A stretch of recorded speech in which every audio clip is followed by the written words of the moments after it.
Hi friends, என்ன video பார்க்க போகிறோன்னா தேங்காய் பால் சாதம் தான் பார்க்க போகிறோம். வாங்க பார்க்கலாம். எண்ணெய் ஊற்றிக்கலாம், நெய் ஊற்றிக்கலாம், பட்டை, லவங்கம், ஏலக்காய், ஜாதிபத்திரி, முந்திரி அது எல்லாத்தையும் போட்டுக்கலாம். பச்சை மிளகா போடலாம், எண்ணெய் ஊற்றிக்கலாம். கொஞ்சமாக பண்ணணும்.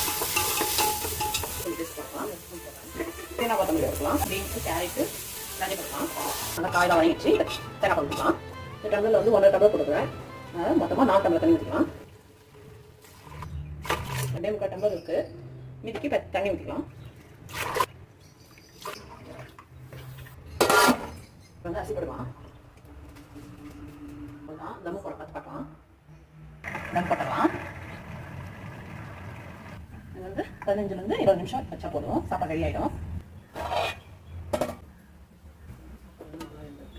லைக் பண்ணுங்கள், ஷேர் பண்ணுங்கள், கமெண்ட் பண்ணுங்கள், சப்ஸ்கிரைப் பண்ணுங்கள். தேங்க்யூ.